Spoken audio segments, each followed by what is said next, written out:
They say blood is thicker than water. It's a comforting lie we tell ourselves to justify the sacrifices we make for family. But as a surgeon, I can tell you the truth. Blood is just tissue. It's cells, plasma, and genetic coding. It doesn't carry love, it carries truth. And sometimes, the truth is a cancer that kills you. My name is Arthur. I'm 45 years old, a cardiothoracic surgeon at one of the top hospitals in Boston. My life was built on precision. In the operating room, there is no room for error. You cut, you mend, you close. Cause and effect. I applied the same precision to my personal life. I married Elena 12 years ago. She was a former pharmaceutical rep. Stunning, intelligent, and seemingly devoted. We had the perfect suburban life. A colonial house in Wellesley, a summer home in the Cape, and two beautiful children. Leo was 10 and Mia was 7. I worked 80-hour weeks to give them the world. Private schools, horse riding lessons, trust funds. I missed birthdays to save lives in the ER, thinking I was sacrificing my time to secure their future. I was the provider, the patriarch. The illusion shattered on a rainy Thursday in March.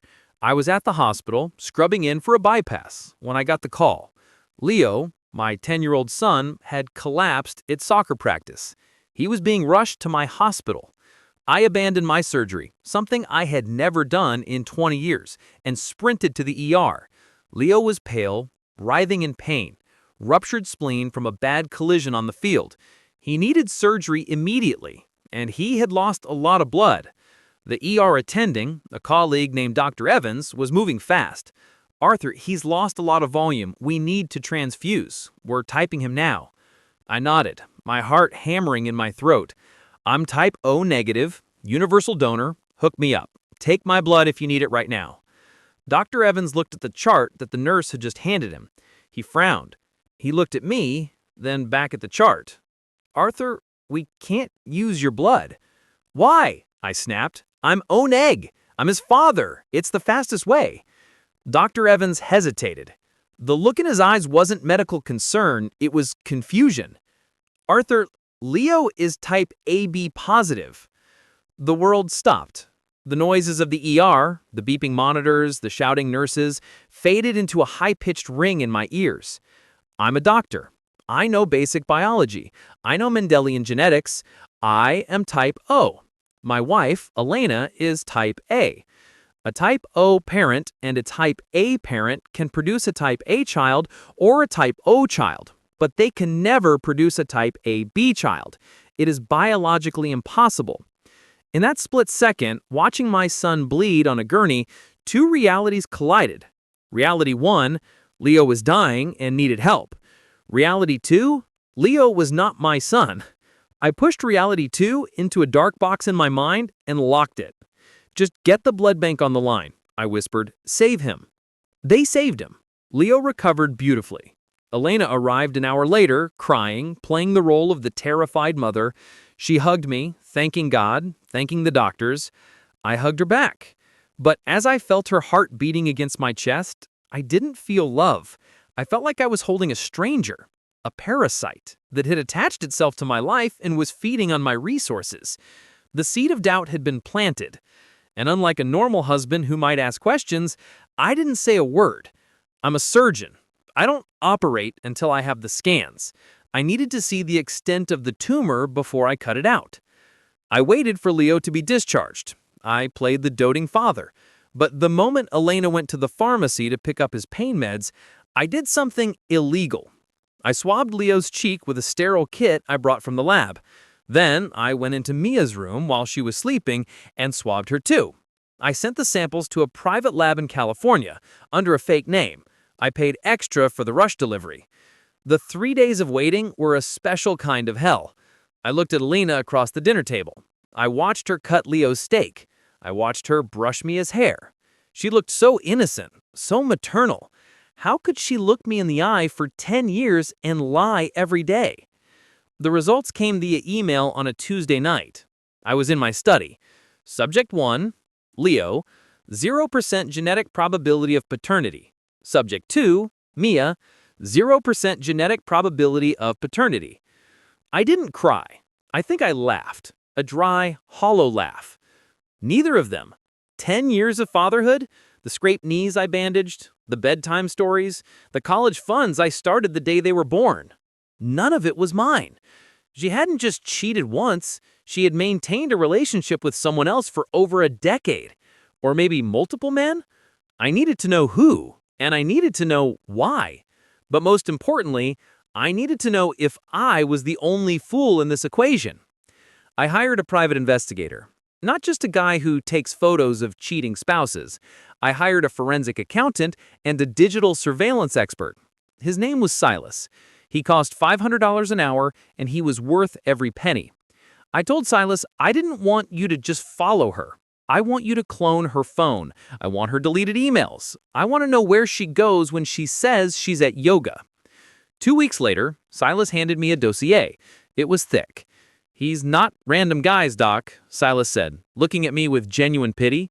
It's one guy. It's always been one guy. He slid a photo across the desk. The man in the photo was rugged, artistic looking.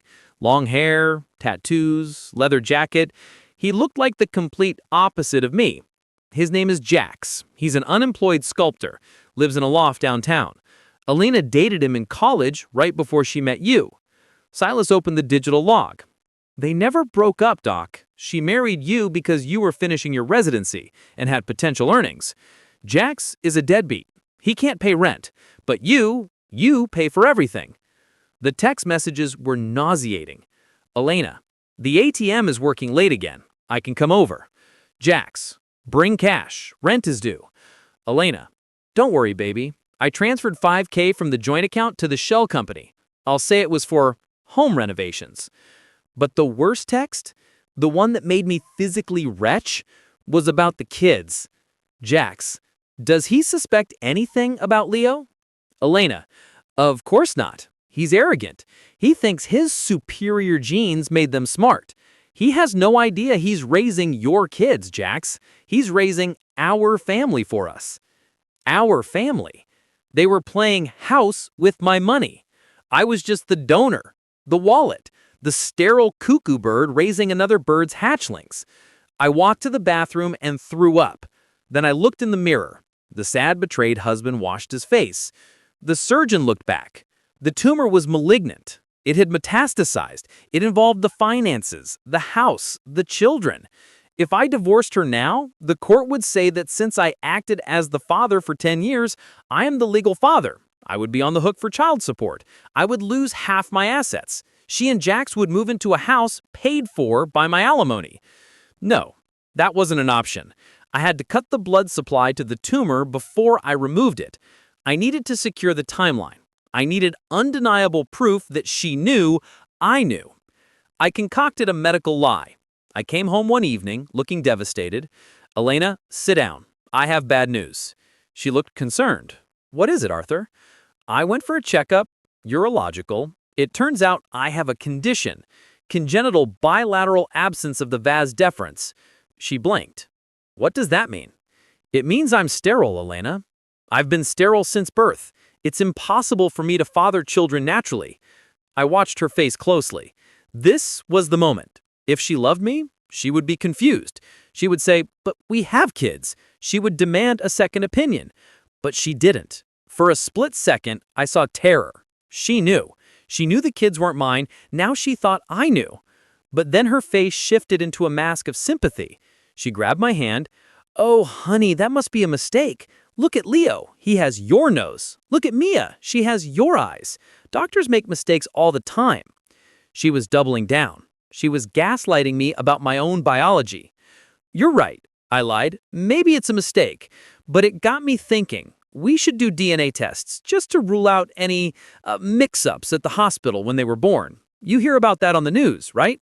No, she shouted too quickly. Then she softened her voice. I mean, why would we do that? It would just traumatize the kids. We know who they are. They are ours. Don't let some stupid test ruin our family. She was scared. Good. Now it was time for the financial execution. I started moving assets. Slowly. I opened offshore accounts in the Cook Islands, trusts that are impenetrable by U.S. divorce courts. I lost money in bad investments, which were actually shell companies controlled by my brother in London. Over 6 months, my on-paper net worth dropped from 15 million to about 2 million. Then I focused on the kids. This was the hardest part. I loved them. Biology or not, I loved them. But I couldn't let Elena use them as hostages. I set up irrevocable educational trusts for Leo and Mia. These trusts would pay for their college, their first cars, their weddings. But there was a clause. The trustee wasn't Elena. It was a rigorous law firm. And the funds could only be paid directly to vendors. Not a single cent could be withdrawn as cash. Elena couldn't touch it.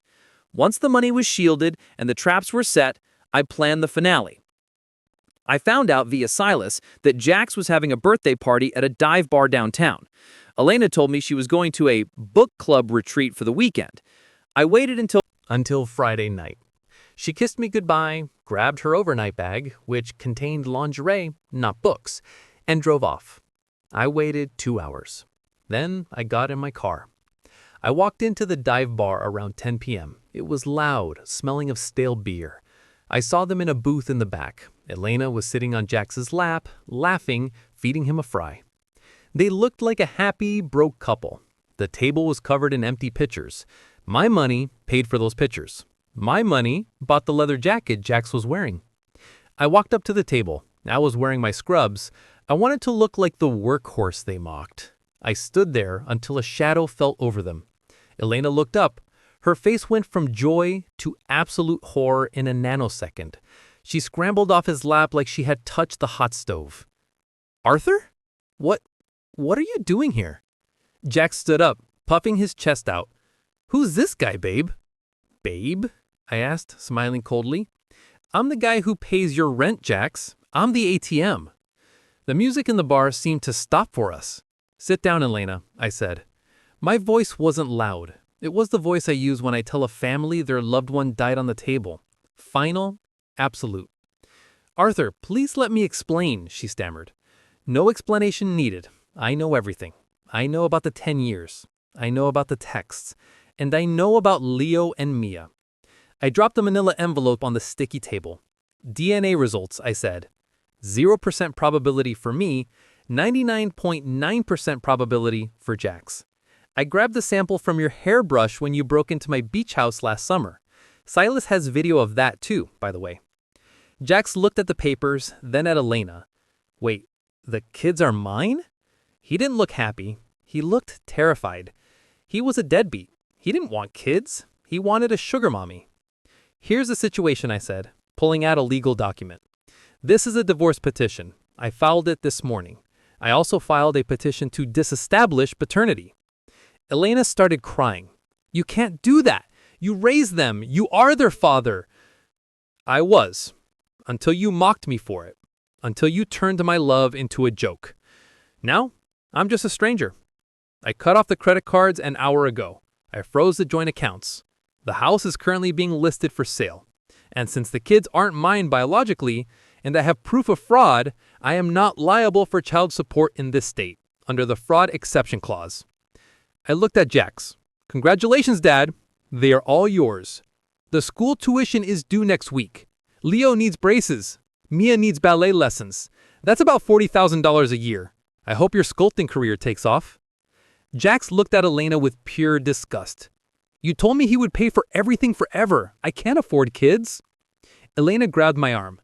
"Arthur, please, I love you. It was a mistake." "It wasn't a mistake, Elena. It was a surgery. And I just finished the amputation." I walked out of that bar. I didn't look back. The aftermath was brutal. Elena tried to sue me, but the fraud was too documented. The judge was disgusted by the text messages mocking me. I won the case to disestablish paternity. Legally, I was no longer their father. However, I didn't abandon the kids completely. I visited them. I kept the educational trusts.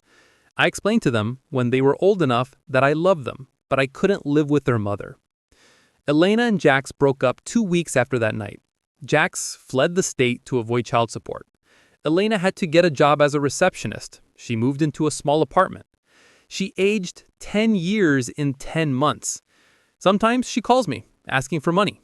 crying about how hard it is to raise 2 kids alone. I listen, I let her talk, and then I hang up. Because I'm a surgeon, and once you cut out a tumor, you don't put it back in. Thanks for watching this story. If you think I did the right thing by protecting myself, hit that like button. It really helps the channel. And if you want more stories about justice, betrayal, and the dark side of relationships, make sure to subscribe and turn on notifications. You don't want to miss what's coming next. Stay safe and check your blood type.